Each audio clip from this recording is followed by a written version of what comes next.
All right, let's try this again because I think it shouldn't be laggy now. Yeah, it was laggy at first, but now should be good. Let me open up the chat real quick. As always. Okay, there we go. Cool, what's going on, everybody?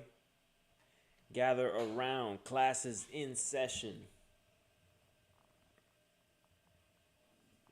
Okay, yes, sir.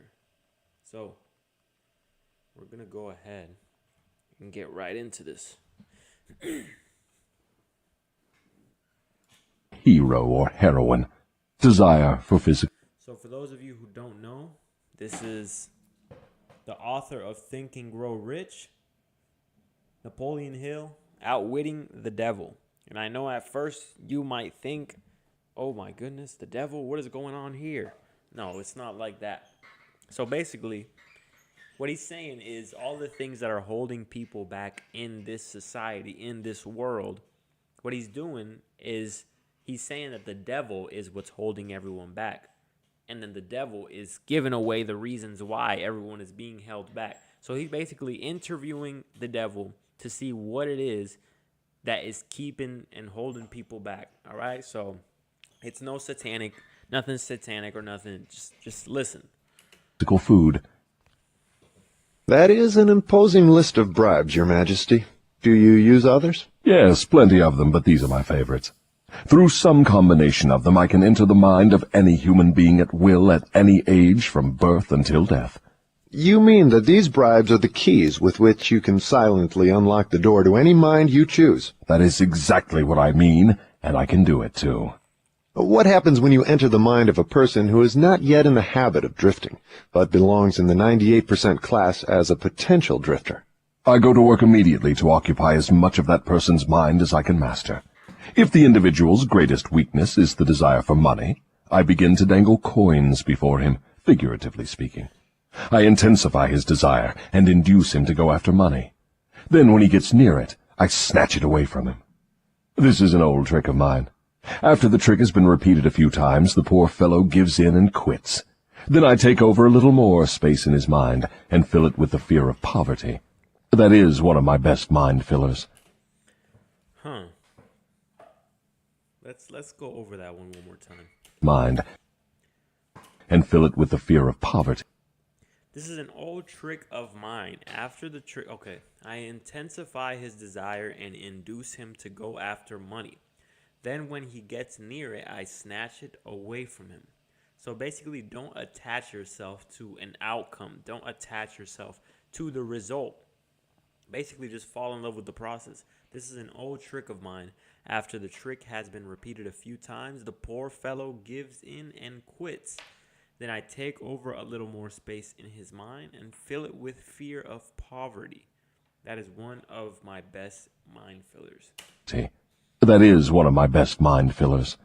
Yes, I admit your method is very clever, but what happens if the victim fools you and gets his hands on a lot of money? You don't fill his mind with the fear of poverty then, do you? No, I don't.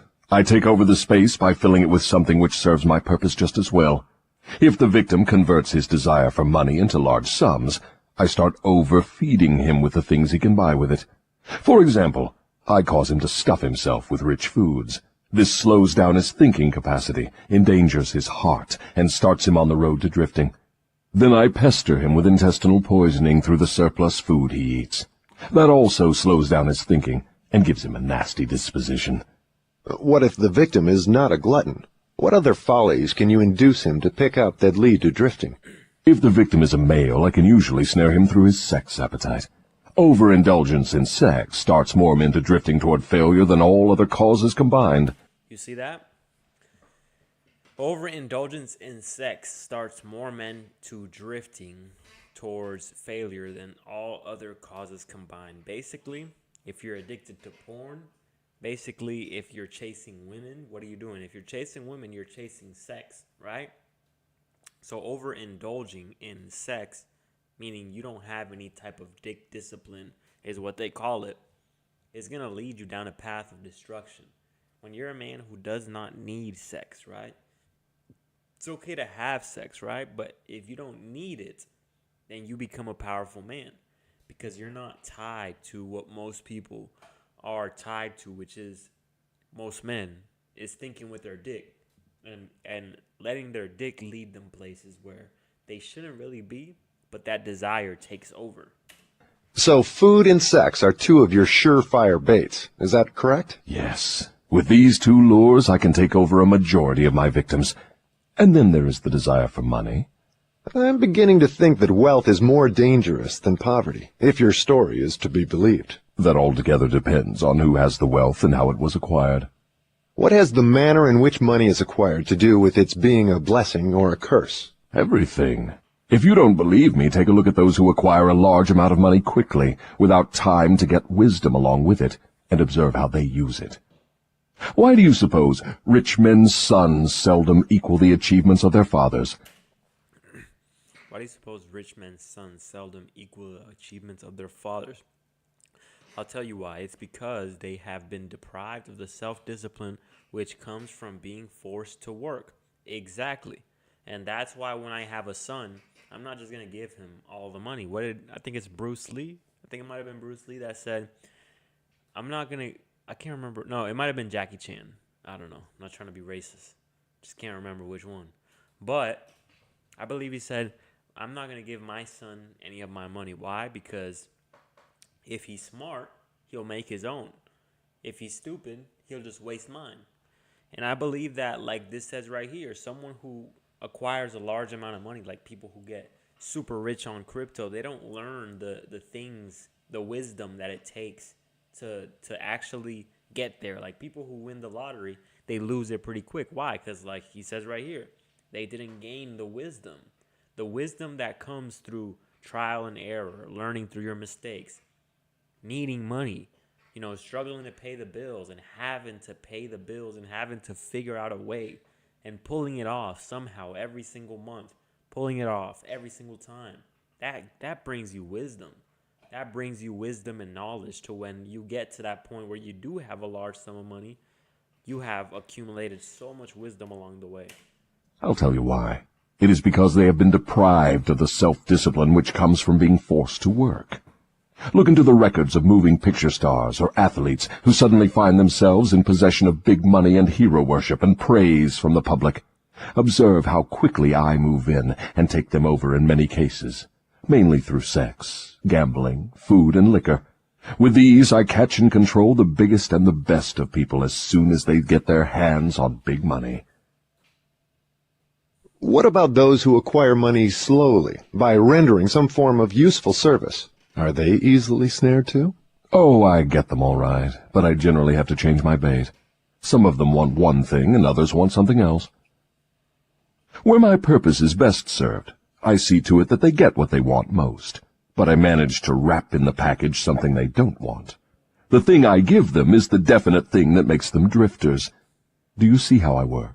And very clever work it is. You lure people on through their natural desires, but you slip your deadly poison into the object of those desires wherever you can. Now you are catching on. You see, I play both ends against the middle, so to speak. From all you say, I infer that you cannot induce a non-drifter to help you gain control of his mind by baiting him with your bribes. Is that correct? That is exactly correct. I can, and I do, interest non-drifters in my bribes, because I use for the purpose of bribery the things all people naturally desire. But the non-drifter resembles a fish that steals the bait from your hook, but refuses to take the hook. The non-drifter takes from life whatever he wants, but he takes it on his own terms. The drifter takes whatever he can get, but he takes what he gets on my terms. Stating the matter in another way, the non-drifter borrows money from a legitimate banker if he wants it, and pays a legitimate rate of interest. The drifter goes to the pawn shop, hawks his watch, and pays a suicidal rate of interest for his loan. So I draw from your claims the conclusion that your hand is mixed up somehow in all of people's troubles and miseries, even though your presence may not be visible. My unwilling workers are often my best workers. You see, my unwilling workers are those whom I cannot control with some combination of bribes, people whom I have to master by fear or through some form of misfortune. They do not wish to serve me, but they cannot avoid it, because they are eternally bound to me by the habit of drifting. Now I am beginning to better understand your technique. You bribe your victims through their natural desires and lead them astray while you induce them to become drifters if they respond to your lure. If they refuse to respond, you plant the seed of fear in their minds or trap them through some form of misfortune and hogtie them while they are down. Is that your method? That is exactly the way I work. Clever, don't you think? Which do you prefer to serve as your propagandists, the young or the old? The young, of course. They can be influenced by most bribes more easily than people of mature judgment. Moreover, they have longer to remain in my service. Your Majesty has given me a clear description of drifting. Tell me what must be done to ensure against the habit of drifting. I want a complete formula that anyone can use. Protection against drifting lies within easy reach of every human being who has a normal body and a sound mind. The self-defense can be applied through these simple methods. 1. Do your own thinking on all occasions. This is how to protect yourself against drifting according to Napoleon Hill. Do your own thinking on all occasions. The fact that human beings are given complete control over nothing save the power to think their own thoughts is laden with significance. See, what he's trying to say here is a lot of times people don't think for themselves, right? I think that's one of the greatest things that I've acquired is the art of thinking on my own. I think that if you don't think for yourself, you're going to be programmed by everything in the world but you. You got to sit there and actually analyze. Think about your beliefs. Why do I believe what I believe? What is it about these beliefs that make me believe these beliefs? Is it because someone told me to believe it? Or do I genuinely believe it? So that way you have your own opinion. You have your own stance. You have a backbone. You're not someone without a backbone who gets told what to do, gets told what to think, how to think, when to think, where to think. You do all the thinking on your own. Understand that you have the power. If you go to college because your parents told you to go to college, then you're not thinking for yourself. If you work a job because your parents told you to work a job, you're not thinking for yourself. If you believe in something because your parents told you to believe in that, you're not thinking for yourself. You have to think for yourself. The fact that human beings are given complete control over nothing save the power to think their own thoughts is laden with significance. 2. Decide definitely what you want from life, then create a plan for attaining it, and be willing to sacrifice everything else if necessary, rather than accept permanent defeat. Wow, that one is powerful right there. Decide definitely what you want from life. So basically, think about a plan, right? Let's just use the example. Let's just say you wanna become a bodybuilder, right? As you can see right here. Decide definitely what you want from life. Let's just use the example of becoming a pro bodybuilder or something, right? Then create a plan for attaining it and be willing to sacrifice everything else if necessary rather than accept permanent defeat, okay? Because most people aren't willing to sacrifice everything it takes to get what they want once they've decided definitely, and then they accept permanent defeat. They just say, you know what? That obviously wasn't for me. No, you didn't sacrifice everything that you needed to sacrifice in order to get there, right? Because the example that I'm using, to be a bodybuilder, right? I don't want to be a bodybuilder, but let's just say you want to be a bodybuilder, right? You create a plan. So you say, all right, this is what I'm going to do. I'm going to work out these body parts on these days, this many hours. I'm going to eat these foods. I'm going to eat these macros, this amount of calories, this amount of proteins, this amount of fats, and then sacrifice everything else. Okay, so I'm going to sacrifice partying. I'm going to sacrifice drugs. I'm going to sacrifice dating. I'm going to sacrifice sex. I'm going to sacrifice video games. I'm going to sacrifice all these things to achieve this. See, this is how you have to think in order to get everything that you want in life. 3. Analyze temporary defeat, no matter of what nature or cause, and extract from it the seed of an equivalent advantage. This is what I'm telling you guys. I'm always trying to teach you guys that don't ever take failure as a bad thing. Failure is a great thing. Failure has a seed inside of it that if you weren't to have experienced that failure, you wouldn't have that seed to understand. if you fail a relationship, right? If you have a failed relationship, maybe your woman cheated on you or whatever, there's a seed in there that is actually going to make you a better man as opposed to if you didn't go through that, right? Because let's just say you didn't get cheated on or you didn't go through this bad relationship. There was something about yourself that could have been better, but you just didn't know. And it wasn't until you experienced that failure that now you can take that seed from the failure and you can say, what is it about this situation that caused me to fail? And then you can see, okay, I was spending too much time. I was too invested. I was having no boundaries, whatever the case may be, right? And then you take this seed, you apply it, you plant it, you water it, and then you become a better person. So every failure has a seed that will actually make you better. 4. Be willing to render useful service equivalent to the value of all material things you demand of life, and render the service first. Be willing to render useful service equivalent to the value of all material things you demand of life, and render the service first. Exactly, because success, there's a price that you have to pay for success, right? And you have to pay it up front. There is no getting the result that you want without paying the price in full up front. You have to pay it in full, and you have to pay it up front. If you want a nice body, then guess what? You're not just going to get the result right away. Because as you can see right here, you have to do the service first. So he's talking about material things, but let's just use the body, for example. If you want the result, which is a better body, you're going to have to pay the price in full up front. You're going to have to work out. You're going to have to eat a certain way, and then you get the result. You want to build a nice business or you want to build a YouTube channel, you have to post every day. You have to interact with your audience.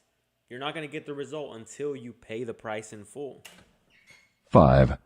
Recognize that your brain is a receiving set that can be attuned to receive communications from the universal storehouse of infinite intelligence to help you transmute your desires into their physical equivalent. Hold on. Let me see that one more time. Of infinite. Recognize that your brain is a receiving set that can be attuned to receive communications from universal storehouse of infinite intelligence to help you transmute your desires into their physical equivalent. Exactly. Your brain is like a radio station, right? Because when you're turning on a radio station, right? If you're on the wrong frequency, what do you hear? You hear static. You don't hear what you want to hear. But you can change the frequency. You can change it to a different station, and then suddenly the music plays, right? So the music was always there. You were just on the wrong frequency. So it's the same thing with your mind. If you want to tap into infinite intelligence, you simply just, what does it say right there? Recognize that your brain is a receiving set that can be attuned to receiving communications from universal storehouse of infinite intelligence. So change your frequency, right? Change your habits, change the things in your life. If you're not seeing the path clearly to what you need to do to get to where you want to be, it's because you're on the wrong frequency. You're distracting yourself with porn, you're distracting yourself with drugs, you're distracting yourself with women. So you're on the wrong frequency, and that's why you're not tapped into the infinite intelligence. Infinite intelligence to help you transmute your desires into their physical equivalent. 6. Recognize that your greatest asset is time, the only thing except the power of thought which you own outright, and the one thing which can be shaped into whatever material things you want. Budget your time so none of it is wasted. 7. Recognize the truth that fear generally is a filler with which the devil occupies the unused portion of your truth, that none of it is wasted. Recognize that your greatest asset is time. That is true. The only thing except the power of thought which you own outright, and the one thing which can be shaped into whatever material things you want. Budget your time so none of it is wasted. Exactly, because people might think that money is the greatest asset, right? And money is amazing. Money's great for the society that we live in, right? You need to have money. However, the greatest asset that you have is time, because if you lose all your money but you still have time, you can always make more money, right? But you can have all the money in the world, but if you're out of time, you're dead, doesn't really matter, right? So every second that you get is actually a lot more important than money, right? That's why when people work a job and they trade their time for money, what they're doing is they're wasting their time. Because if you invest in yourself and bettering yourself in knowledge, in understanding yourself more and how to become a better person, so that way you're not trading your time for money. Okay? So understand that your time is the greatest asset. Think about it. Are you playing video games? Are you playing video games for 8 hours a day? Because when people say, I don't have time, right? Like it says right here, budget your time so none of it is wasted. You're not budgeting your time if you can't lose weight because you say you have no time. You could say, oh, well, I can't lose weight because I have a job. Well, you're not budgeting your time. Because, listen, you sleep 8 hours, you work another 8, and let's just say you're the busiest man on earth, right? You can still budget your time. You can still wake up an hour earlier so that you can get the result that you want. 7. Recognize the truth that fear generally is a filler with which the devil occupies the unused portion of your mind.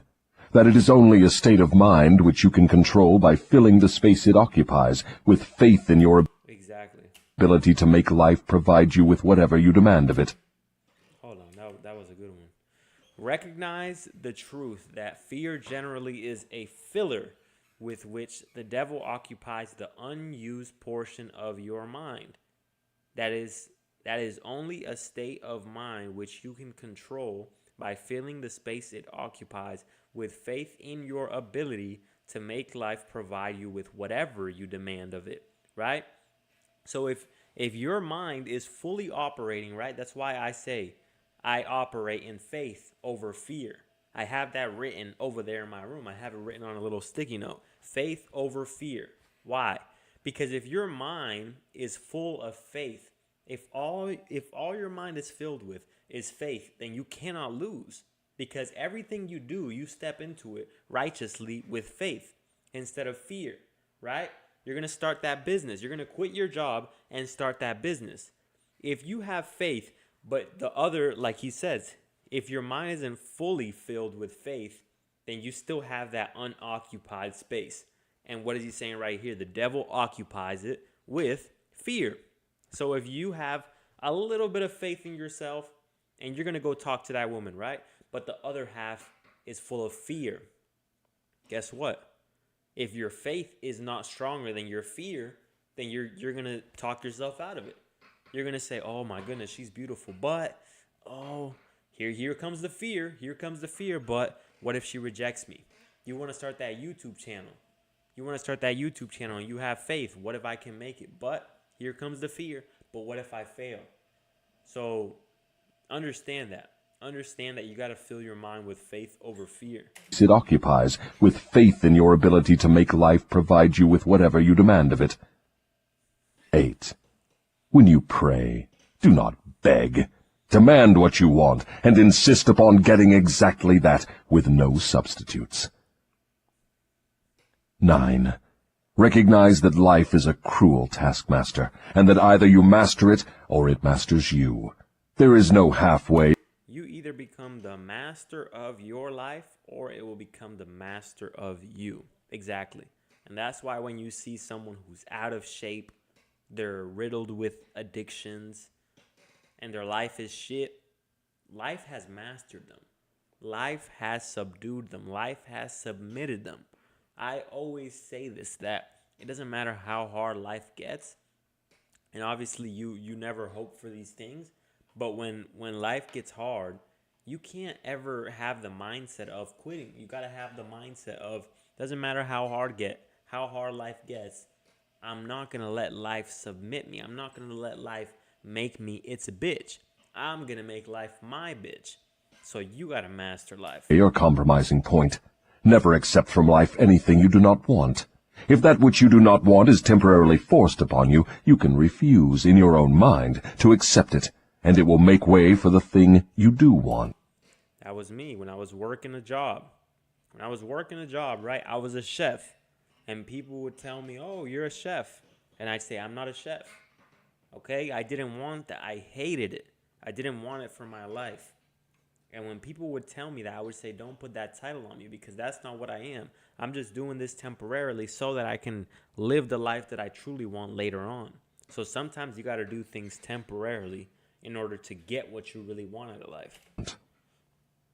10. Lastly, remember that your dominating thoughts attract, through a definite law of nature, by the shortest and most convenient route, their physical counterpart. Be careful what thoughts you dwell on. Lastly, remember that your dominating thoughts attract, through a definite law of nature, by the shortest and most convenient route, their physical counterpart.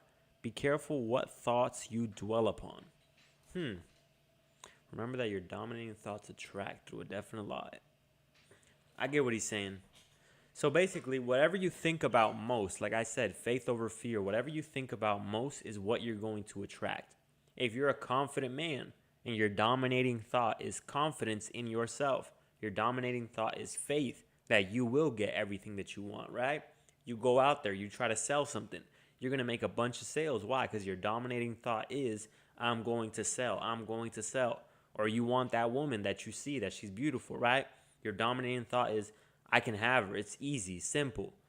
What woman can resist me, right? That's what you're going to attract into your life. But if your dominating thought is fear and you're afraid and you're scared, then guess what? You go out there, you try to make a sale, you're not going to make it.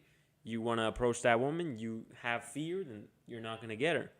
So it's your dominating thought that attracts things. That list looks imposing. Give me a simple formula, combining all the 10 points. If you had to combine all 10 in one, what would it be? Be definite in everything you do and never leave unfinished thoughts in the mind. Form the habit of reaching definite decisions on all subjects. Can the habit of drifting be broken, or does it become permanent once it has been formed? The habit can be broken? Let me read that one more time. Be definite in everything you do and never leave unfinished thoughts in the mind. Form the habit of reaching definite decisions on all subjects. So instead of saying something like, I think I'm going to quit my job. Should I quit my job? No, I'm going to quit my job. I'm going to quit it on this day. This is the day that I will quit my job and I will start my business. That is the definition of definite.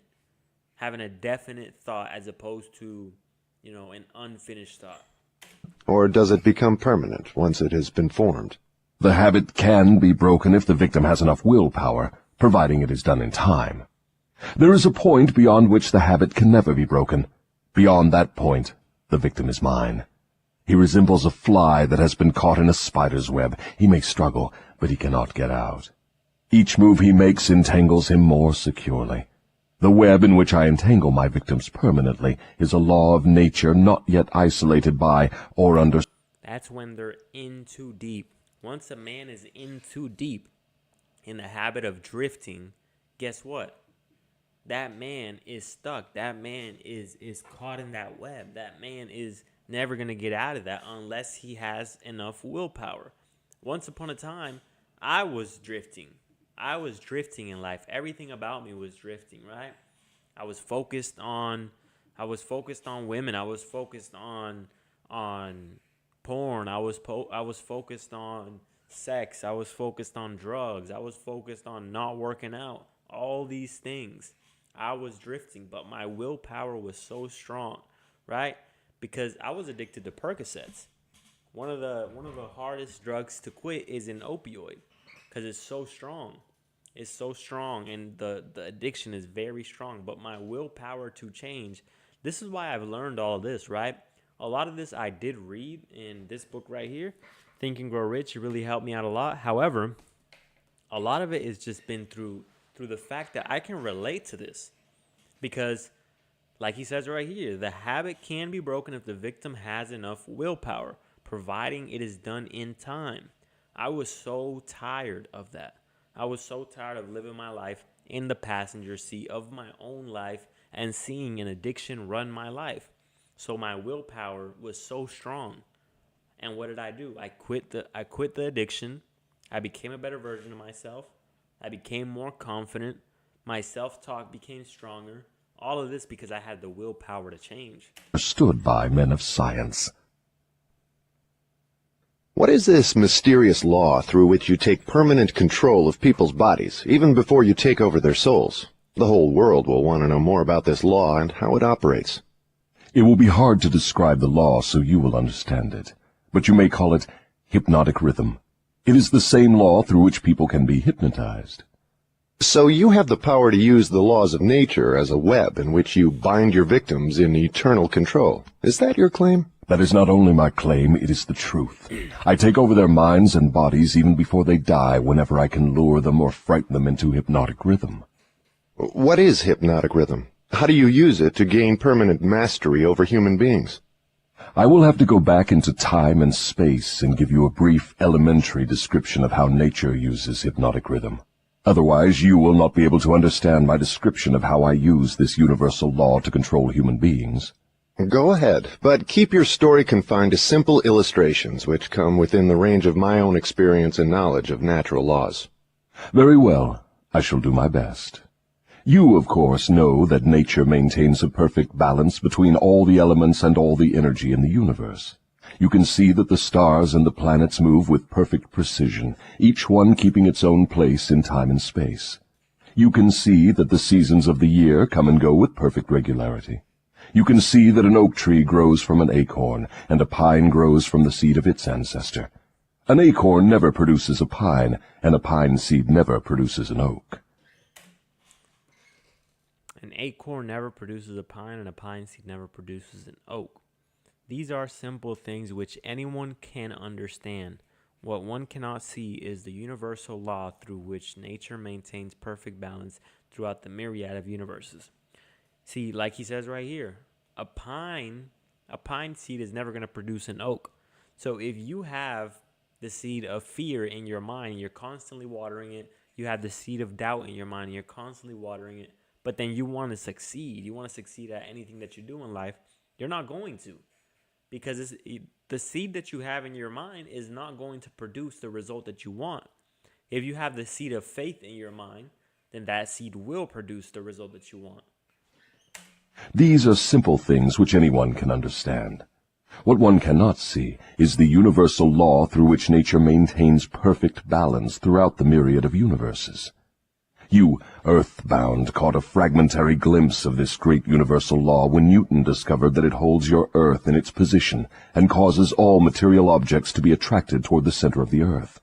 He called the law gravitation. But he did not. All right. That's enough. Let's see. I might post this video. Peace out.